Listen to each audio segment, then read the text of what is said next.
Perfecto. Bueno, pues buenas tardes. Mi nombre es Jesús Moracho, soy el responsable de la línea de ciencia ficción de la editorial Premium, que participa este año por primera vez en el Celsius. Y a día de hoy, bueno, lo que quería es un poco también presentar nuestro fondo, contar lo que hacemos y la importancia que damos a la literatura de género.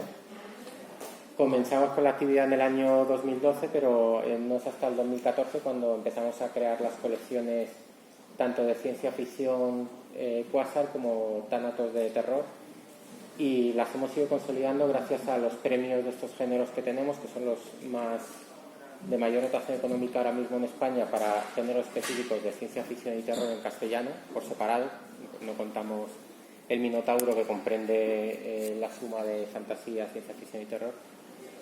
Y son el premio Ciudad del Conocimiento de ciencia ficción, que ya se ha fallado la tercera edición este año.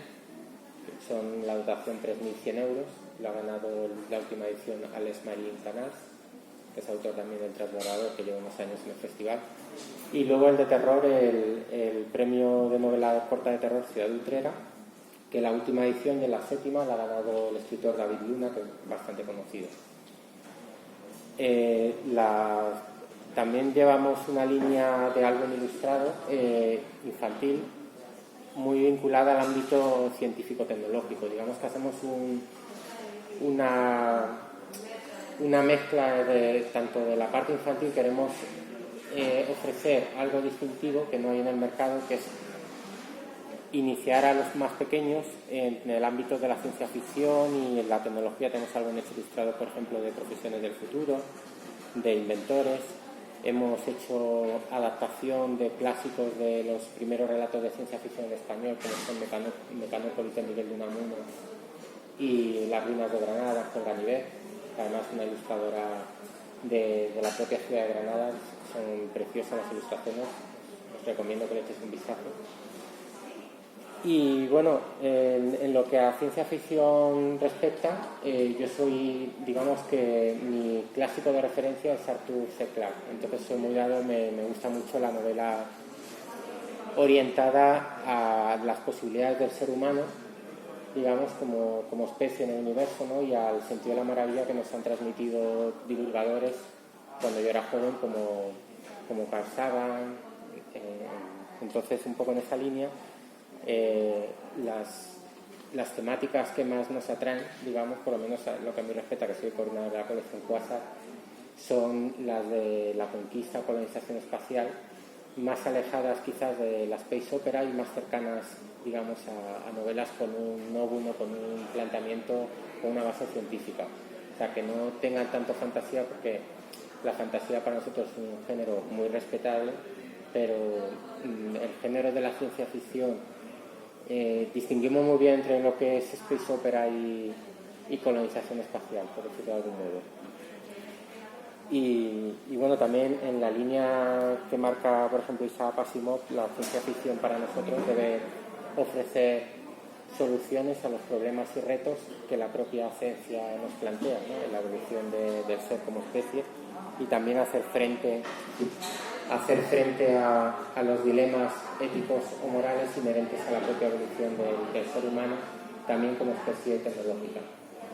De hecho, hace no mucho leí una entrevista de mi acompañante, de Salvador Gallarri, que le preguntaba cómo veía él la tecnología del futuro, y en esa entrevista decía que él considera que al final tenderemos a usar la tecnología más eficiente o que menos recursos requiera.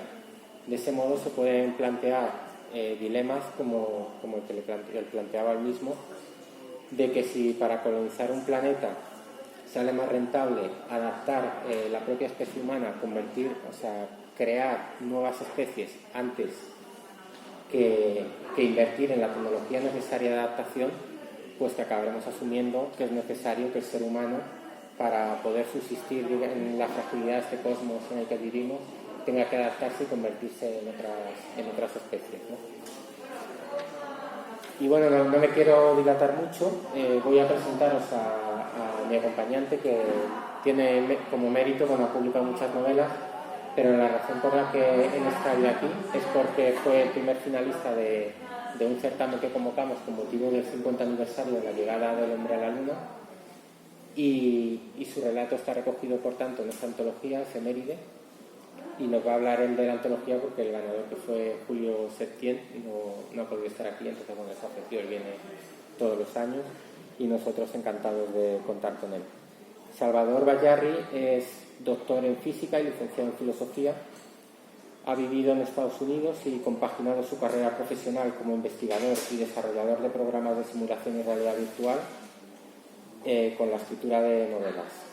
Entre sus publicaciones se encuentran la trilogía Las Esferas, que es una saga juvenil de ciencia ficción; El Profeta Americano, es un guión sobre la vida de Philip K. Dick, que ha sido traducido también al inglés; y la novela corta El Espejo del Tiempo, que ha publicado con la editorial Apache, que también nos acompaña en el Festival Celsius.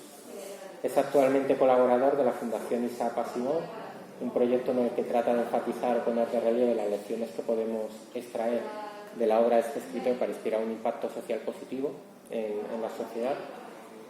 Y como he mencionado antes, pues con su relato Rama Dorada tuvo la condición de primer finalista.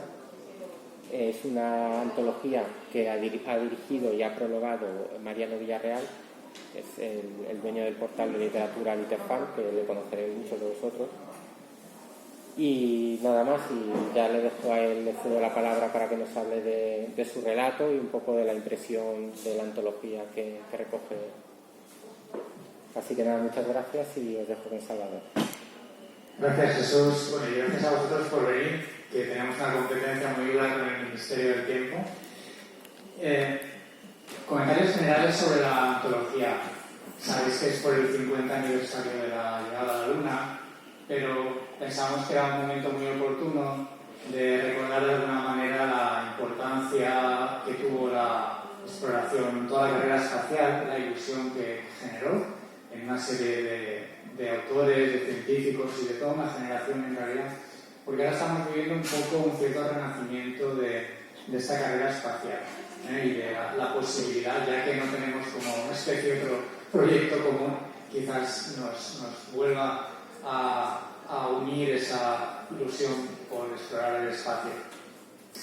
Una cosa curiosa de la antología, que como bien ha dicho Jesús, tiene ese enfoque, llamémoslo hard, y eso se puede ver, y es una casualidad, no es que en la convocatoria pusiera, solo se pueden presentar físicos, ingenieros y astrónomos, pero el hecho es de que si veis las biografías de los autores seleccionados, pues ha dado la casualidad de que todos somos científicos o ingenieros. Entonces, sin realmente plantearlo como tal, pues sí que hay una aproximación no hard en el sentido de ponernos a describir órbitas y mecanismos y nada de eso, sino de que las historias se plantean con mucha verosimilitud científica. Entonces se trata de ciencia ficción en un sentido bastante puro.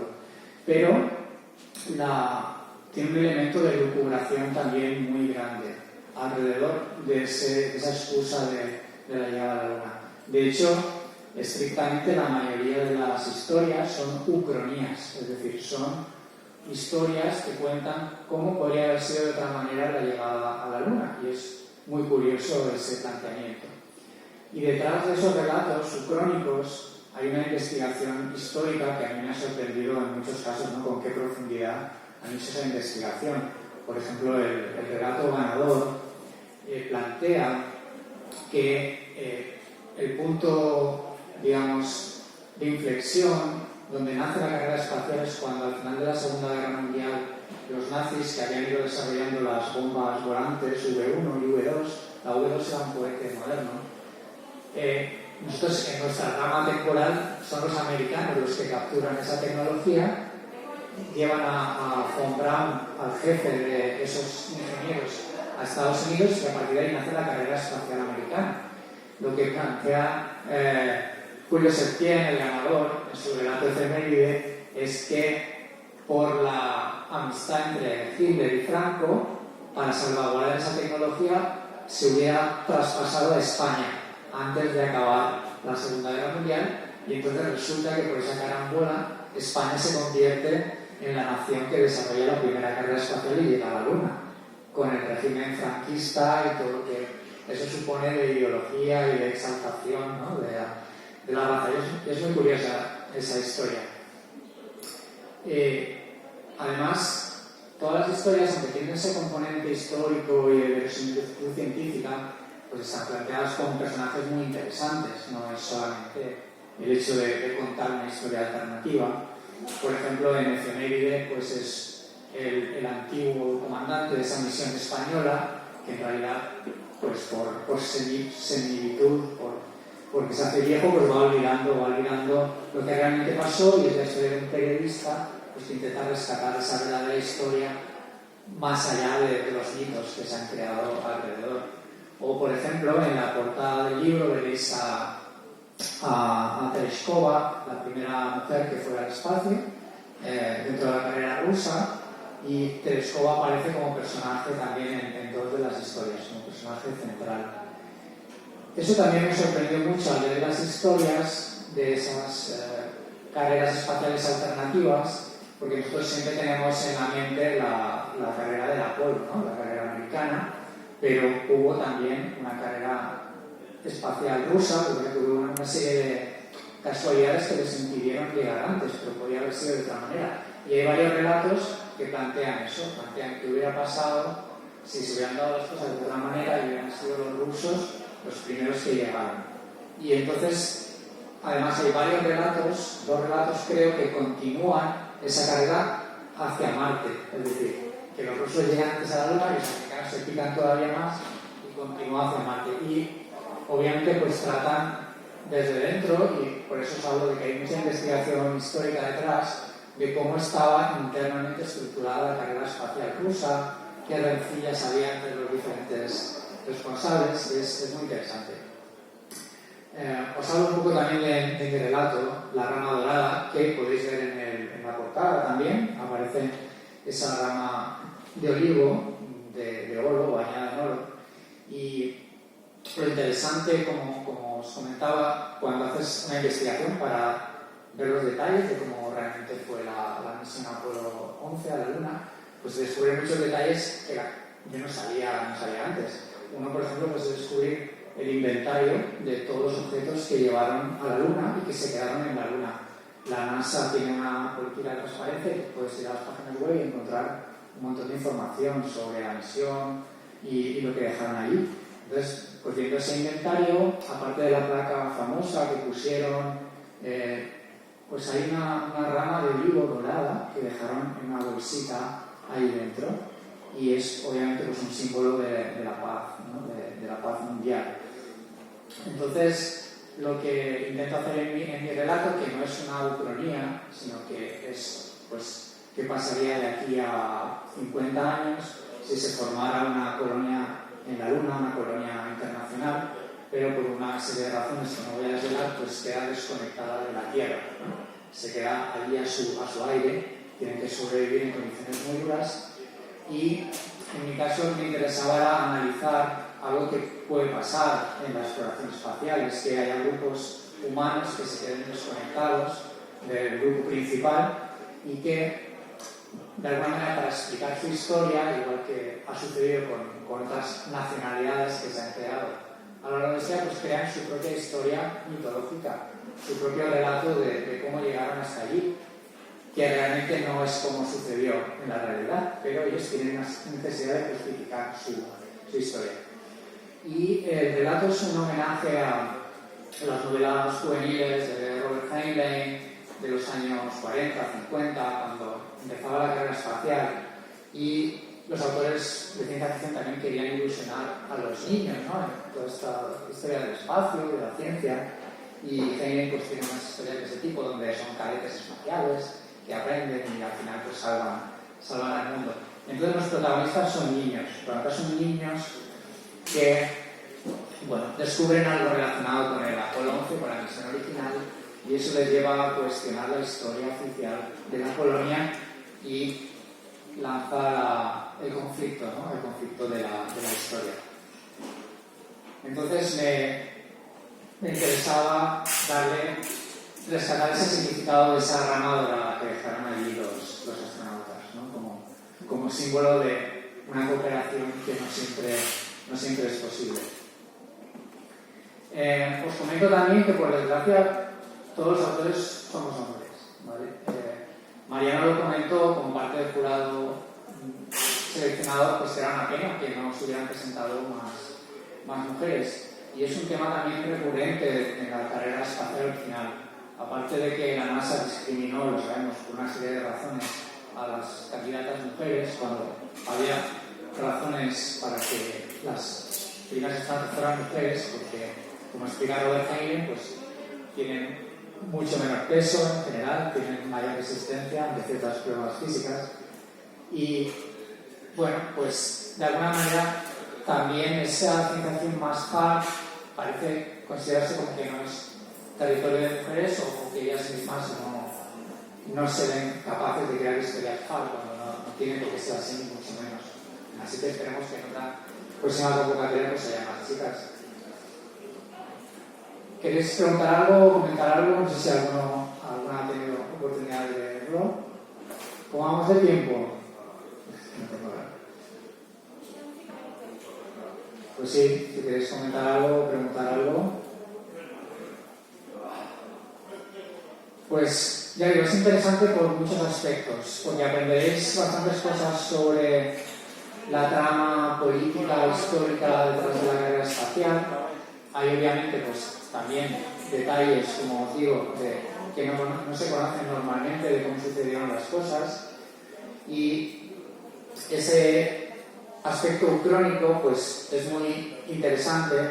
Por ejemplo, en otra historia que me gusta mucho, que es el segundo finalista, Miguel Santander, que es astrónomo, lo que plantea es qué pasaría si la misión Apolo hubiera tenido un problema, porque estuvieron varias veces a punto de fastidiarla, y hubieran acudido los rusos en su ayuda, ¿no? Entonces es también un planteamiento muy interesante de la necesidad de la cooperación en la exploración espacial. Bueno, pues si no tenéis nada que saber, si a alguno os interesa, está ahí en el stand de Premium Editorial, y yo también estaré por aquí hasta el fin del curso, pues si queréis preguntar algo, queréis que os firme un ejemplar o queréis preguntar cualquier cosa. Bueno, pues muchas gracias. Hasta luego.